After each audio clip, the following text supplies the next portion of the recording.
What's up guys, welcome to Urban History X. It's your DJ, it's your presenter, the original DJ Memzee. We're live right here at the exclusive headquarters of fatbeats.co.uk. Right, as you'll probably know, original Memzee in Urban History X, we represent for the urban scene as much as we can. It's not just about the music, it's not just all about the artists, it's not just about the producers, but we're talking about everything general about the whole urban segment right now. And today I'm going to be interviewing the finalist, the one and only Mr. Wilson Igbbeneka. If I said that wrong, I'm sorry, but it's just a weird name, but it's all funny though, right?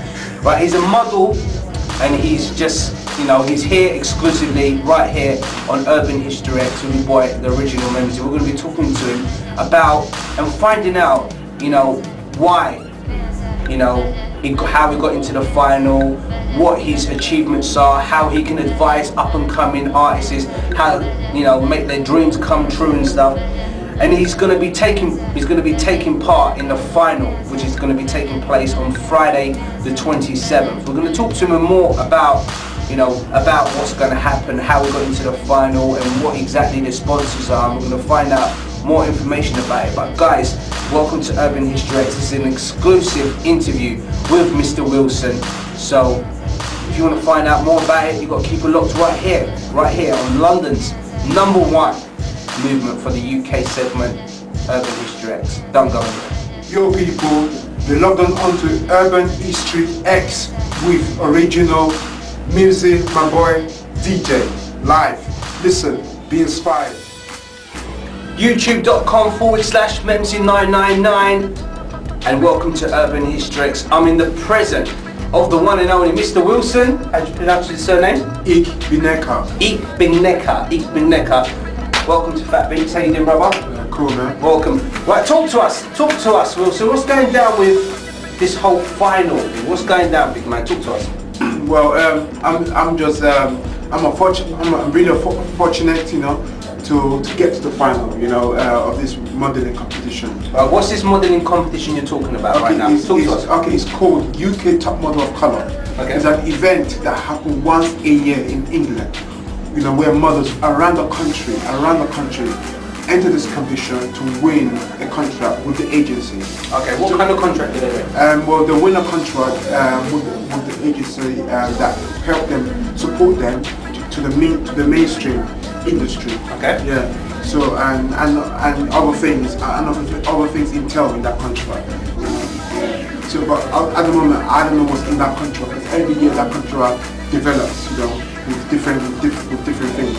And this is going to be taking place 27th of November. Yeah. And where's it going to be? At PORCHESTER Hall. And what's that? West London. West London. Okay. Yeah. Right. So tell us how you got into the final. Oh, how I got to the final was I would say it's like it was the handwork of God. Wow. You know, handwork of God, because initially when the judges start calling out the finalists, you know, to come out, my name wasn't mentioned at first.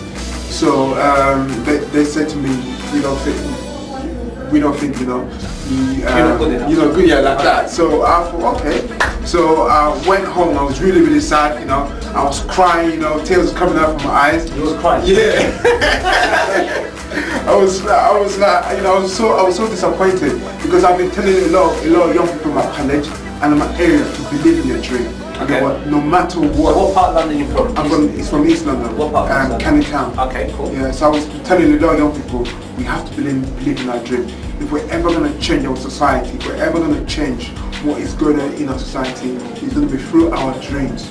You know, to show to those other guys, you know what? It's better for you to be in the wrong place, be in the right place, for you to achieve your purpose. So I went home that very evening. I was really disappointed. I didn't want to tell my mom the bad news, you know, but unfortunately I had to break it to her. I didn't get to the final. But I thought she was going to be disappointed, you know, but for some reason she was so optimistic. She was going to me, don't worry about it, God's going to change the situation. You know what, they could still say to you, sorry, we made a mistake. You know, we've offered your place. I was thinking, no, I'm not really sure, you know, but because I was so upset. Yeah, so upset. Yeah.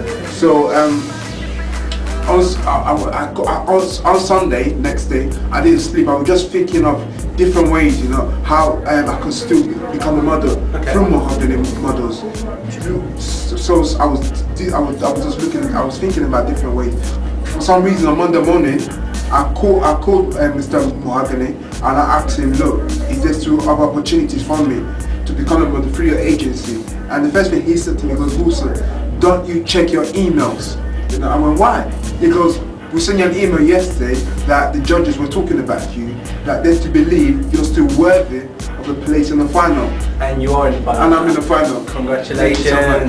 Yeah. So in the final, how many models are going to be taking part in the final? They're going to be 8 males. 8 males all together, and we're going to be competing to win the contract. Is it all going to be like by votes, or how do they pick the winner? Well, there'll be judges on the panel. So what kind of judges? Are there people from the from the industry? From the industry, from the industry, and from maybe from other countries will be there on the panel, and they'll be judging all the models on that night.